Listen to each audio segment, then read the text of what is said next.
Ladies and gentlemen, thank you for your attention. My name is Sean Brimley, the Executive Vice President here at CNAS.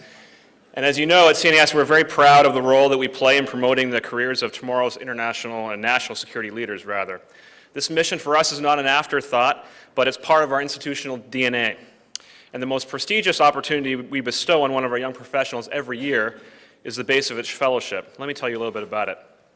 The Bacevich Fellowship was established in June 2007 in memory of First Lieutenant Andrew J. Bacevich, Jr. of Walpole, Massachusetts, who died from wounds suffered during combat operations as part of Operation Iraqi Freedom. He was 27 years old. Lieutenant Bacevich served with the U.S. Army's 1st Cavalry Division and was the son of Dr. Andrew Bacevich, a Vietnam veteran and prominent professor of international relations at Boston University. As an officer, Lieutenant Bacevich followed in his father's footsteps by joining the U.S. Army. He was an outstanding soldier who was brave, steadfast, and irrepressible. He had an unrealized dream to serve his country in a career of public service here in Washington. Lieutenant Bacevich made the ultimate sacrifice for his country. This fellowship serves as a clear reminder that the national security issues we discuss here every day are not abstractions, but rather have very real consequences. In Lieutenant Bacevich's name, the fellowship commemorates the sense of duty, honor, and courage for which he and the other 6,918 U.S. military personnel who have fallen in Iraq and Afghanistan ought to be remembered. Let me take a minute to introduce you to the 11th Bacevich Fellow, Harry Krejsa, whose performance, professionalism, and dedication to public service, we believe, well honors the memory of Lieutenant Bacevich. Harry came to CNAS in 2015 as a research associate in our Asia-Pacific Security Program after a promising start as a Fulbright Fellow in Taiwan and a policy analyst on Capitol Hill. Most importantly, he grew up as a Boy Scout in rural Iowa, and he is passionate about connecting the debate about America's role in the world with audiences in the heartland of our country. And I think his instinct is a very important one, as skepticism about the role the United States plays in a turbulent world is too often dismissed by the Washington elite, rather than interpreted as an important indicator that we need to do more to shape and elevate the debate around U.S. foreign policy and be unafraid to confront conventional thinking and revisit first principles. Dr. Andrew Bacevich Sr. Couldn't be with us today as he usually is, but he wanted me to convey the following statement from the family. My family and I remain very grateful to CNAS for remembering my son in this way. I apologize for not being able to be present in person as Harry begins his term as a Bacevich Fellow. He becomes part of what has now become a formidable tradition, young people making a difference not only here at CNAS, but in the policy world. To state the obvious, we need their ideas, their integrity, and their wisdom now more than ever.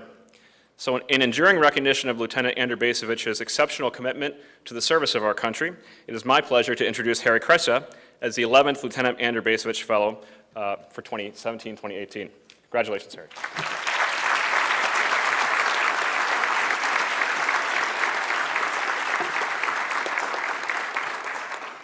Thank you, Sean, for those kind words. I am deeply humbled and honored to receive this fellowship. All who knew Lieutenant Bacevich speak of the wisdom that he possessed beyond his years, of his unflagging commitment to public service, and the example set by his character. This fellowship allows us to honor the young lieutenant's memory and his dream of a career in national security policy. It also reminds us of the deep responsibility that comes with making that policy when it can have such real human cost.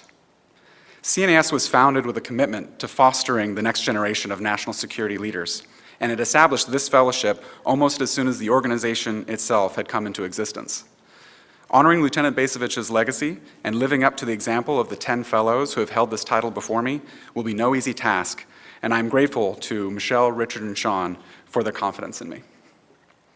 I also owe a debt of gratitude to Patrick Cronin and Mira Rapp-Hooper for their critical mentorship and support, to my family for keeping me honest, to my indispensable teammate Hannah, and to my CNAS peers and colleagues for making me a better analyst and teammate every day. While I'm excited to take on this challenge, it happens at a time of significant turmoil in the foreign policy debate. The next generation of national security leaders, the kind that CNAS seeks to build, are likely to face more discordance over the role of American global leadership than at any time in recent memory. Since World War II, the world has become a much safer and more prosperous place thanks to that American leadership, but the challenges that we face today are growing ever more complex. It's not as easy to lump large portions of international policy under an umbrella of us versus the Soviets anymore. There are difficult choices and trade-offs to be made with real strategic and economic consequence, and policymakers here in Washington are not necessarily as practiced at articulating those trade-offs to a wider electorate.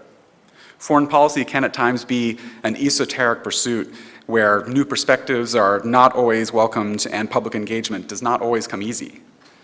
The foreign policy discourse these last few years indeed suggests that that broad consensus that many of us thought governed America's role in the world may not be as broad as we thought.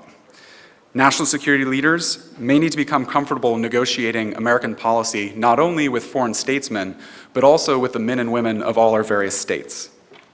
As the next Bacevich Fellow, I hope to channel the Lieutenant's spirit of service as we confront this challenge head-on. To the Bacevich family and to all of you here, I promise to do my utmost to live up to the example of this fellowship's namesake and to its already storied history. Thank you.